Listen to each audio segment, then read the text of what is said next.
اور جو کام یہ لوگ کرتے ہیں اللہ ان سے بے خبر نہیں۔ اے ایمان والو، صبر اور نماز سے مدد لیا کرو۔ شروع اللہ کا نام لے کر جو بڑا مہربان نہایت رحم والا ہے۔ احمق لوگ کہیں گے کہ مسلمان جس قبلے پر پہلے سے چلے آتے تھے اب اس سے کیوں منہ پھیر بیٹھے؟ تم کہہ دو کہ مشرق اور مغرب سب اللہ ہی کا ہے، وہ جس کو چاہتا ہے سیدھے رستے پر چلاتا ہے، اور اسی طرح ہم نے تم کو امت معتدل بنایا ہے تاکہ تم لوگوں پر گواہ بنو اور پیغمبر آخر الزماں صلی اللہ علیہ وآلہ وسلم تم پر گواہ بنے۔ اور جس قبلے پر تم پہلے تھے اس کو ہم نے اس لیے مقرر کیا تھا کہ معلوم کریں کہ کون ہمارے پیغمبر کا تابع رہتا ہے اور کون الٹے پاؤں پھر جاتا ہے۔ اور یہ بات یعنی تحویل قبلہ لوگوں کو گراں معلوم ہوئی، مگر جن کو اللہ نے ہدایت بخشی ہے وہ اسے گراں نہیں سمجھتے، اور اللہ ایسا نہیں کہ تمہارے ایمان کو یوں ہی ضائع کر دے۔ اللہ تو لوگوں پر بڑا مہربان ہے، صاحب رحمت ہے۔ اے پیغمبر صلی اللہ علیہ وآلہ وسلم، ہم تمہارا آسمان کی طرف منہ اٹھانا دیکھ رہے ہیں، سو ہم تم کو اسی قبلے کی طرف جس کو تم پسند کرتے ہو منہ کرنے کا حکم دیں گے۔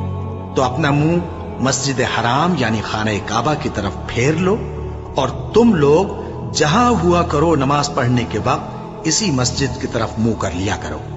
اور جن لوگوں کو کتاب دی گئی ہے وہ خوب جانتے ہیں کہ یہ نیا قبلہ ان کے پروردگار کی طرف سے حق ہے، اور جو کام یہ لوگ کرتے ہیں اللہ ان سے بے خبر نہیں۔ اور اگر تم ان اہل کتاب کے پاس تمام نشانیاں بھی لے کر آؤ تو بھی یہ تمہارے قبلے کی پیروی نہ کریں، اور تم بھی ان کے قبلے کی پیروی کرنے والے نہیں ہو، اور ان میں سے بھی بعض کے قبلے کے پیرو نہیں۔ اور اگر تم باوجود اس کے کہ تمہارے پاس علم یعنی اللہ کا حکم آ چکا ہے ان کی خواہشوں کے پیچھے چلو گے تو ظالموں میں ہو جاؤ گے۔ جن لوگوں کو ہم نے کتاب دی ہے وہ ان پیغمبر آخر الزماں صلی اللہ علیہ وآلہ وسلم کو اس طرح پہچانتے ہیں جس طرح اپنے بیٹوں کو پہچانا کرتے ہیں، مگر ایک فریق ان میں سے سچی بات کو جان بوجھ کر چھپا رہا ہے۔ اے پیغمبر صلی اللہ علیہ وآلہ وسلم، یہ نیا قبلہ تمہارے پروردگار کی طرف سے حق ہے، تو تم ہرگز شک کرنے والوں میں نہ ہونا، اور ہر ایک شخص کے لیے ایک سمت مقرر ہے جدھر وہ عبادت کے وقت منہ کیا کرتا ہے، تو تم نیکیوں میں سبقت حاصل کرو۔ تم جہاں ہوگے اللہ تم سب کو جمع کرے گا، بے شک اللہ ہر چیز پر قادر ہے۔ اور تم جہاں سے نکلو نماز میں اپنا منہ مسجد حرام کی طرف کر لیا کرو، بے شبہ یہ تمہارے پروردگار کی طرف سے حق ہے، اور تم لوگ جو کچھ کرتے ہو اللہ اس سے بے خبر نہیں۔ اور تم جہاں سے نکلو مسجد حرام کی طرف منہ کر کے نماز پڑھا کرو، اور مسلمانوں تم جہاں ہوا کرو اسی مسجد کی طرف رخ کیا کرو۔ یہ تاکید اس لیے کی گئی ہے کہ لوگ تم کو کسی طرح کا الزام نہ دے سکیں، مگر ان میں سے جو ظالم ہیں وہ الزام دیں تو دیں، سو ان سے مت ڈرنا اور مجھی سے ڈرتے رہنا، اور یہ بھی مقصود ہے کہ میں تم کو اپنی تمام نعمتیں بخشوں، اور یہ بھی کہ تم راہ راست پر چلو۔ جس طرح من جملہ اور نعمتوں کے ہم نے تمہیں میں سے ایک رسول بھیجے ہیں جو تم کو ہماری آیتیں پڑھ پڑھ کر سناتے اور تمہیں پاک بناتے، اور کتاب یعنی قرآن اور دانائی سکھاتے ہیں، اور ایسی باتیں بتاتے ہیں جو تم پہلے نہیں جانتے تھے۔ سو تم مجھے یاد کیا کرو، میں تمہیں یاد کیا کروں گا، اور میرا احسان مانتے رہنا اور میری ناشکری نہ کرنا۔ اے ایمان والو، صبر اور نماز سے مدد لیا کرو، بے شک اللہ صبر کرنے والوں کے ساتھ ہے۔ اور جو لوگ اللہ کی راہ میں مارے جائیں ان کی نسبت یہ نہ کہنا کہ وہ مرے ہوئے ہیں، وہ مردہ نہیں بلکہ زندہ ہیں، لیکن تم کو شعور نہیں۔ اور ہم کسی قدر خوف اور بھوک اور مال اور جانوں اور میووں کے نقصان سے تمہاری آزمائش کریں گے، اور صبر کرنے والوں کو بشارت سنا دو کہ ان لوگوں پر جب کوئی مصیبت واقع ہوتی ہے تو کہتے ہیں کہ ہم اللہ ہی کا مال ہیں اور اسی کی طرف لوٹ کر جانے والے ہیں۔ یہی لوگ ہیں جن پر ان کے پروردگار کی عنایتیں ہیں اور خصوصی رحمت بھی ہے، اور یہی سیدھے رستے پر ہے۔ بے شک کوہ صفا اور مروہ اللہ کی نشانیوں میں سے ہیں، تو جو شخص خانہ کعبہ کا حج یا عمرہ کرے